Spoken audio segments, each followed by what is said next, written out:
హైదరాబాద్ లో మాత్రం మరి పెద్ద నగరం కాబట్టి మనకు 10 లక్షల అప్లికేషన్స్ దాకా వచ్చినాయి కాబట్టి సహం ప్రక్రియ కంప్లీట్ అయింది.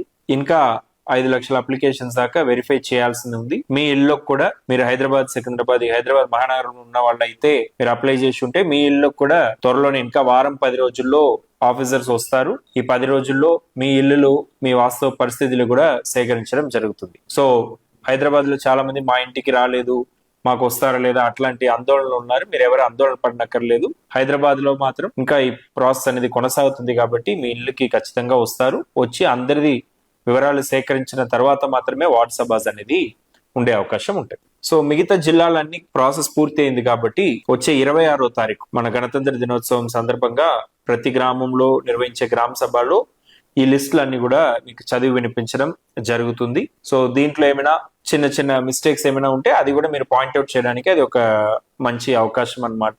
గవర్నమెంట్ చాలా పారదర్శకంగా ఈ స్కీము లబ్ధిదారుల ఎంపిక అనేది పారదర్శకంగా చేయాలనే దాంట్లో చిత్తశుద్ధితో ఉంది.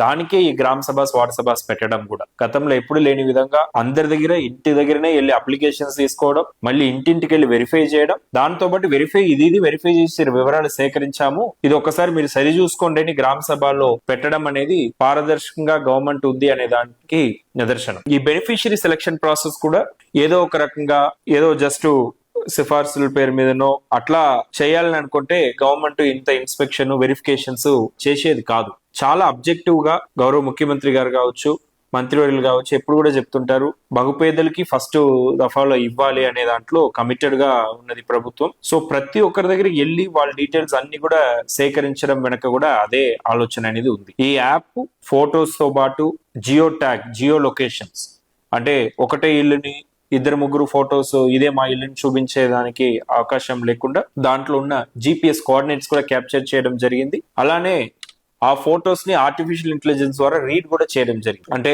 ఏదో RCC స్లాబ్ ఇల్లు ఉంటే పెంకుటి ఇల్లు చెప్పడానికి వీలు లేకుండా ఈ మెషిన్ లెర్నింగ్ ద్వారా ఈ ఆర్టిఫిషియల్ ఇంటెలిజెన్స్ కూడా ఎలాంటి ఇల్లు ఉంటున్నారు అనేది కూడా తెలియజేస్తుంది అనమాట. సో ఈ ప్రక్రియ గ్రామ సభ ప్రక్రియ అయిపోయినాక మనకు అన్ని డేటాలు అన్ని సరిదిద్దుకున్నాక ఫస్ట్ దఫాలు శాంక్షన్ అనేది తొందరలోనే ఇవ్వడం జరుగుతుంది. దీంట్లో ఈ స్కీమ్ లో బ్యూటీ ఏంటంటే it is a beneficiary lead construction. అంటే గతంలో కొన్ని స్కీమ్స్ లో కాంట్రాక్టర్ మోడ్ ద్వారా ఎగ్జిక్యూట్ చేయడం జరిగింది, కానీ బెనిఫిషియరీ సొంతంగా లబ్ధిదారులకే డబ్బులు ఇచ్చి వాళ్ళ ద్వారా కట్టించడం ద్వారా ఆ క్వాలిటీ అనేది 5 లక్షలు ఇస్తే 5 లక్షలకు డెఫినెట్ గా పని జరుగుతుంది. అటు ఇటు మిస్యూజ్ అవ్వడానికి అవకాశమే లేదు. మీ బ్యాంక్ ఖాతాలోనే డబ్బులు కూడా పడతాయి. సో మీరు మీ ఇష్టానుసారం మీరు కట్టుకోవచ్చు. మీకు ఆ ఫ్రీడమ్ ఉంటది, ఎట్లా కట్టుకోవాలి, ఎట్లా ఎన్ని రూమ్ పెట్టుకోవాలి, ఇలాంటి ఫ్రీడమ్స్ కూడా ఉంటాయి. అలానే క్వాలిటీ కూడా, నాణ్యత కూడా ఎలాంటి లోపం లేకుండా కట్టుకుంటారు. ఎందుకంటే నేను సొంత ఇల్లు కట్టుకుంటే నేను చక్కగా కట్టుకోవాలని అనుకుంటాను 100 సంవత్సరాలు ఉన్నట్టు. అదే వేరే ఎవరు ఒకరు కట్టిస్తారంటే వాళ్ళ లాభాల గురించి అట్లా కొన్ని నాణ్యత లోపాలు ఉండొచ్చు. సో అందుకే ప్రభుత్వం నేరుగా లబ్ధిదారుల ఖాతాకే డబ్బులు వేయాలి,